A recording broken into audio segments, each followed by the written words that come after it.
Okay, so on this episode, I intend on talking about women and money in one way or another. And I might throw in some issues about guys and dating. More so going on a date, but also some of the mindsets that some guys have when it comes to dating and women.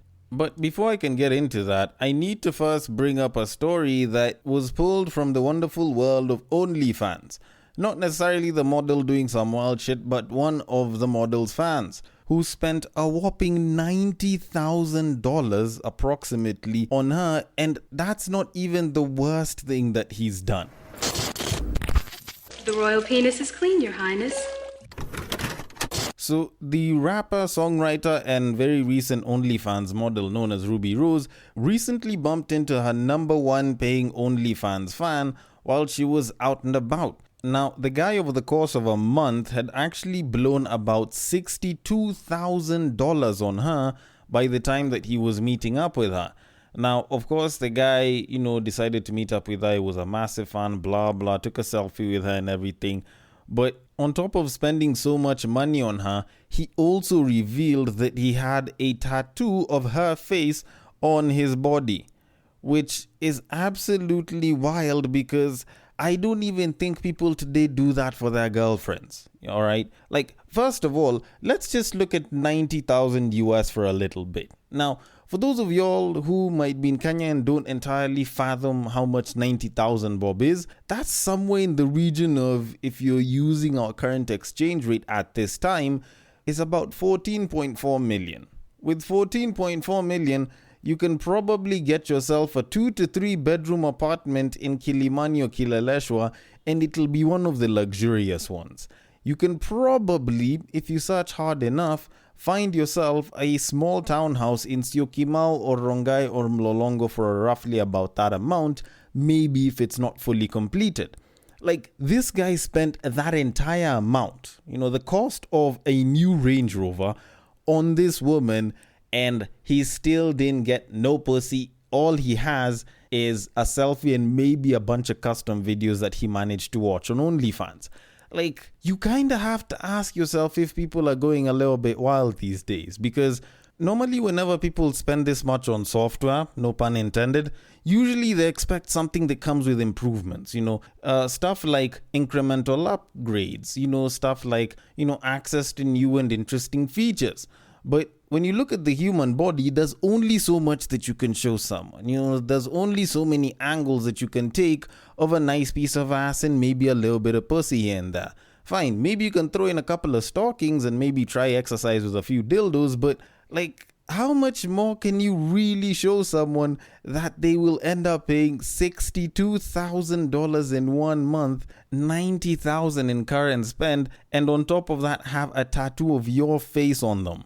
Like, by the time we're getting to a point that there's someone that's spending this much on just some virtual pussy that they're not even going to shag and the most they've gotten is a selfie, you kind of have to wonder if the world is actually going to shits with stuff on OnlyFans. And to make matters worse, when she was busy showing all the texts that this guy has sent her, which have all gone unanswered on her phone, on the contact list, it's listed as weird OnlyFans fan.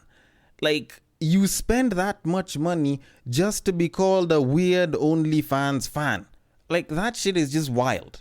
And honestly, I don't know, maybe it's me who doesn't understand it. Maybe it's the people who pay for OnlyFans that get it. But if you guys are spending so much on OnlyFans, even though you're spending way less, I wish y'all could just look at how much you spend a month on OnlyFans and then try and compute it for an entire year and ask yourself if you'd have gotten yourself something else of more value, and ask yourself if that thing is more valuable than the OnlyFans that you're paying for.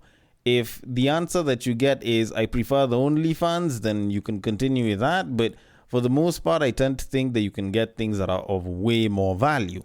Although, then again, considering that I'm not the one who has gotten things that are of way more value, and I guess necessity is the mother of all invention, I am just going to leave it at that and start this podcast in a much better way, because I've taken too much time talking about a lot of money for some pussy that I should probably start things in a much better fashion, which entails me saying, Welcome to the Break Time Podcast, a podcast where I talk about love, sex, and relationships, and a bunch of other guy shit. The man on the mic is a man who believes that most pussy is good pussy. Except if it's virtual, then that is still no pussy. He's a man who still believes astrology should have been the study of ass. It is none other than your tall, dark, and mildly handsome man, Sir Denver B. This is the Friday episode, so usually I like to get into the tweets and sort of look at stuff that, was posted on Twitter and, kind of draw some conclusions from some of the opinions and some of the stuff that people say online. Now, since the tweets that I usually talk about are tweets that you yourself have written, that people that you follow, that you know have written, then I usually welcome feedback and I usually welcome the input of you, the fans, you, the listeners, and the drill to submitting the tweet is usually pretty simple. Almost sounds like a song, and it goes like this. You see that tweet, you like that tweet, you want us to discuss that tweet, you send that tweet. You send it to the DMs of @BagakaTheD, which happens to be my personal Twitter handle, and I will take it from there and I will handle it accordingly. On Facebook and on IG, if it happens to be a screenshot, a screen grab, if it ended up on a reel, then on IG you send it to @TheBreaktime_podcast, and on Facebook you send it to The Breaktime Podcast, and I will take it from there and I will handle it accordingly. Now, I have a couple of tweets that I need to get into, but before I can do any of that, I need to address a video that I saw online which just sounded wrong. But for me to make this point wildly clear, I need to at least get into what it is that was said. So it's a pretty short video about something that a guy said in particular, so I'm gonna play it for you, then we're gonna get into it. So here it is. Our bodies is still... I told a girl the other day, our bodies don't even tell us to love y'all. It tells us to fuck y'all. Like it does. I said this, it's easy to fuck 3 girls back to back. It's hard to fuck your girl 3 times in a row. Right behind each other. Think about that. If you really think about that, right? 3 girls walking in back to back. You up and ready. Each time, it don't matter. Your girl back, trying to hit her 3 times in a row, your dick gonna tell you, nah, man, we don't want this. It's most cases. Our bodies tell us to go and get somebody else. Yeah. That's why 30 men can populate the whole planet. It's running through our bodies. It's like saying, our brains don't say fall in love. It say her and I'm get some of that kind, and then I'm gonna try this. You know what I'm saying, don't it? But they don't know that our bodies say this instinctually. Shit, right? Yeah. Okay, I don't know if it's just me who thinks this, but don't y'all think that this nigga is stupid for saying whatever the fuck he's saying? I don't know. Maybe it's just a me thing. But you know what? Since I don't usually like to, just call someone's thing stupid without at least some sort of logical justification, I will at least try to dissect whatever's been said from a logical perspective, using the very minimal knowledge that I know about, men, women, and relationships and shit. So this guy was saying that men's bodies are set up just to fuck women, not to love them. Well, if you kind of think about it just from the body perspective, everyone's body is meant to fuck. That's it. We're reproductive creatures at our core. Love is more of a mind thing, and that one isn't even just on a women or a men's thing. All across, as long as you are capable of doing it, your body will want you to do it. So at the end of the day, that's actually a function that everyone's body has. But on top of that, assuming that every guy will want to shag a woman back to back to back, and that means that because they probably can't do that with a girlfriend back to back to back, means that men aren't built to just love one woman or even to fall in love, is probably about as misleading as assuming that everyone can't make an omelette just because you don't know how to handle eggs. This is just one of the dumbest takes I have heard online in a while. And here's the thing, alright?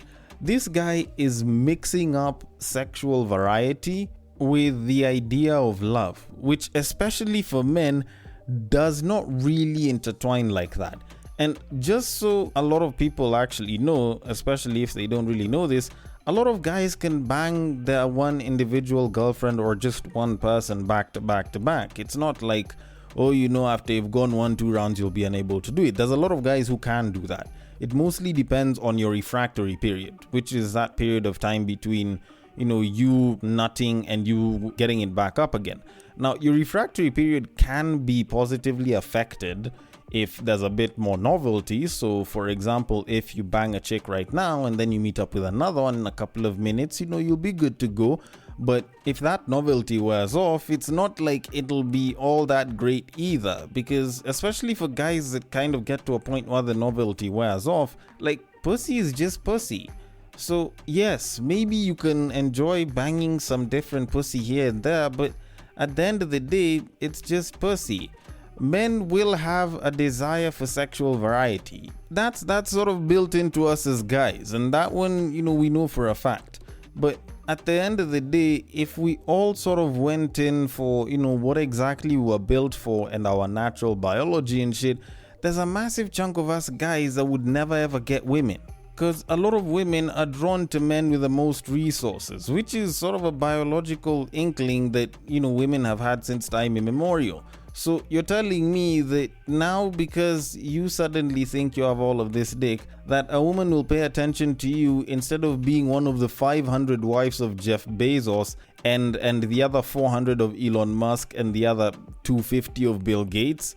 Like, at the end of the day, if everyone was following what their biological conditioning was made for, then a massive chunk of us guys would never really get women. So if people can stop talking about it all that much as if it's something that benefits them, then we'd probably be a little bit better off as people. Although then again, maybe this guy's making this argument because he has money and he has maybe a bunch of fame and everything.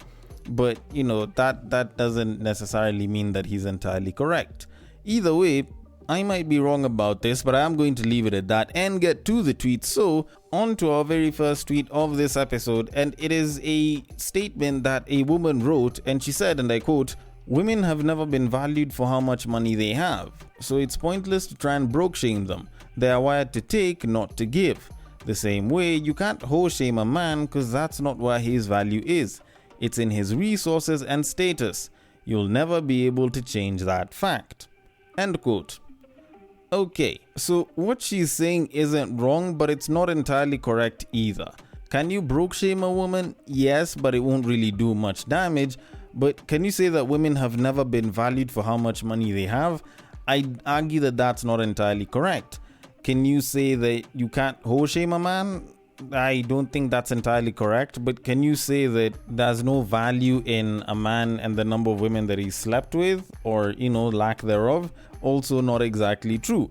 Now, the thing is, in as much as these things don't entirely seem like the priority, it doesn't mean that they're not on the checklist. Because yes, you can talk about, women have now been valued for how much money they have. Yes, that's true, but it doesn't mean that them not having money does not give them a certain amount of value. Because at the end of the day, at least on a statistical level, most people usually date and marry from around the same social status that they're in.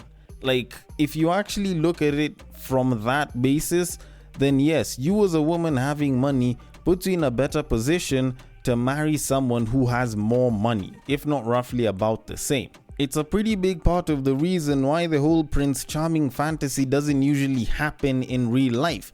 You're not finding, the waitress at the local kibanda busy marrying the billionaire in Kenya.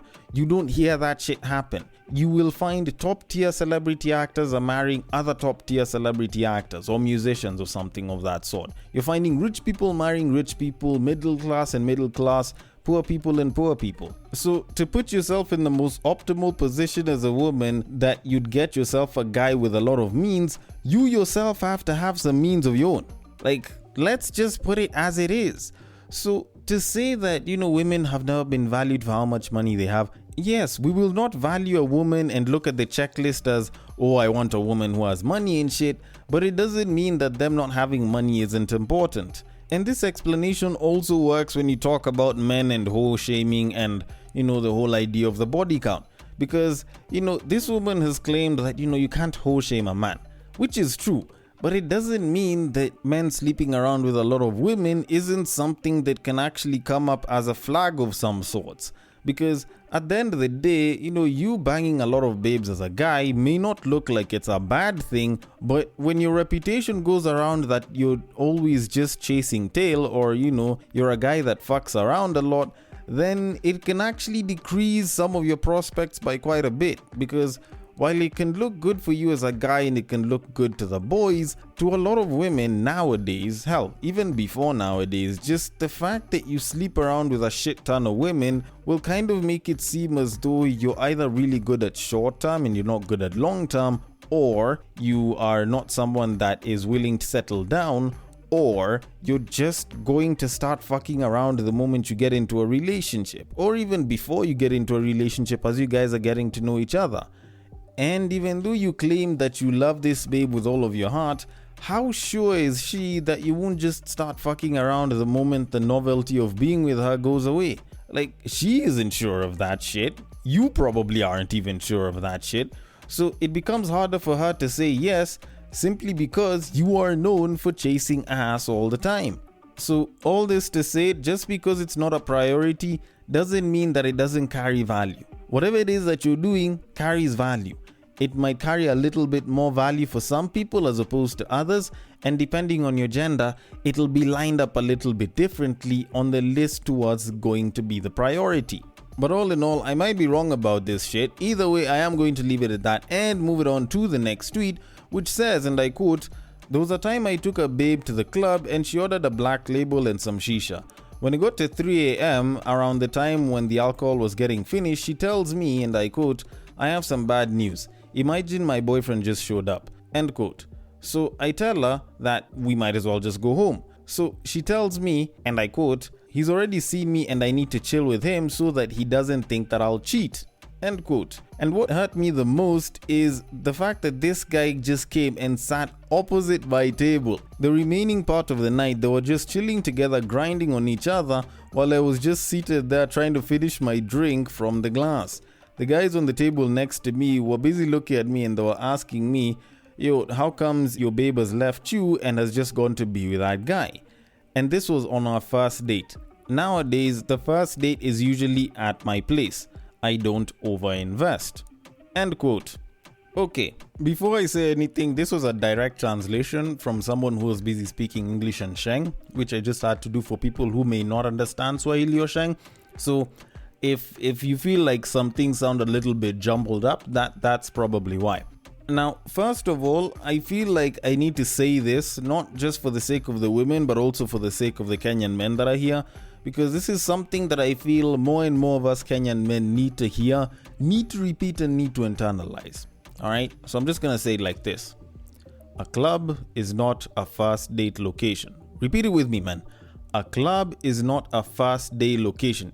Like, who the fuck originated this idea, and who the hell told a bunch of guys, more so Kenyan guys, because I usually only hear this from Kenyan guys, that taking a babe to the club on your first date, for your first date, is a good idea? It's like people just welcome some of these problems onto themselves by default. Because the moment you're going to a club, you're definitely going to spend more than the usual amount of money that you'd have gotten if you'd have taken her to a simple restaurant and just had a simple fucking conversation. Alright?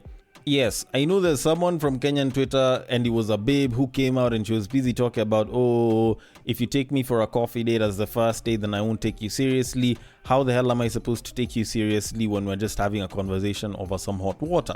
Fine, that is her. But when you do a first date and it's very low investment like that, you guys will actually not have special expectations on each other, and it's very, very simple. And fine, maybe you're not a fan of that kind of thing. You guys can still meet up at a restaurant and have maybe some food and cocktails, or maybe a cocktail or two. You don't have to go to the club. Because a lot of these problems that guys talk about that are in this same exact style usually come whenever a dude decides, "Let me take this babe out for a first date," and he decides to take her out to the club. Like, you are going to the club, which for a lot of people is hunting grounds for new pussy, which for a lot of people is a simple place to go and get free drinks. As you noticed with this guy who had taken this babe out on a first date to the club. This babe literally went ahead, drunk for free, went and chilled with a nigga that she's definitely going to give pussy to, at least by the way she was saying it, and then the dude that took her out on a date has been left with nothing but a bill and blue balls the entire time. Like, at the end of it, who do you think is winning here? Like, if you really want to go out on a date with a woman, go and plan something out that does not involve a lot of people, a lot of noise, and is probably, in most cases, very low investment. That way, there will be lower expectations for the both of you, and at the end of it, if you are unsatisfied at any point in time, any of you can just get up and bounce, and whoever it is that's left to handle the bill, not that I'm saying a guy should get up and leave her with a bill, will at least be comfortable enough to settle the bill that's there and just leave and move on, so that you don't have to take it so seriously and you won't be crying too much besides the simple loss of maybe 1 or 2 hours of your day. Like, at the end of it, you realize that some of these problems would have actually been solved if dudes weren't giving dates such a low quality outlook and actually put some thought into it. Although, then again, who am I? Maybe it's because I haven't gone on many dates, but either way, I will leave it at that. If dudes want to fight me, y'all can go ride a cactus for like, yeah. Either way, I am going to leave it at that and move it on to our very final tweet of this episode. Now, this isn't necessarily a written tweet, but rather a very short video which brings out some very interesting issues with a lot of women in dating today. So I'm gonna play the clip for you and then I'm gonna get into it. So here it is. Kampala, if you do not have a heavy wallet, chicks are saying Bambi in Zimbabwe. Like, it's the standards that must take me to Dubai for my birthday. People are being flued out because I must post on the Instagram stories, flued out. Okay, so apparently people are being flued out. Anyways, now this is probably one of the more annoying sides of the internet and relationship posts where babes are busy talking about how they expect so much from a guy and everything. And this isn't the first time we've had something like this. People debate about stuff like this all the time, and more than enough women have come out to say that this does not represent womanhood today, and there's a lot of women that don't ask for this. But a lot of women usually do have certain financial expectations of guys today, and it's not necessarily like a net worth type thing, where a guy has to have a certain amount of money in their account. It's usually the kind of things that they expect a guy to be able to do for them. Now, by all means, it doesn't necessarily get as extreme as, they need to be flown out or anything of that sort, but there's stuff like being able to handle the bill. And that doesn't necessarily mean that they're the ones that took up the bill as the guy. Even some of the consumptions that women have, they just expect the guy to pay for it because, I don't know, he's the guy, so he's supposed to be able to provide and shit. Which I usually find to be particularly odd because if it's not me who's consuming it, the last thing that I would expect is for someone else to pay that cost for me. But maybe that one's just a me thing. Although one of the questions that I've started thinking about, and I guess I'll probably start asking more women about this, is how many of them usually think on the list of things that they'd want to do with a guy, that they'd expect from a guy, that they include having a savings plan. Like, just as like an add-on. Because I've heard so many women talking about on a guy who can do this and that for me. I haven't had any of them who says, let's have a savings plan. Like, a lot of women today will talk about, we'll be winning together. He makes his bag, I make my own bag. We get to do stuff for each other.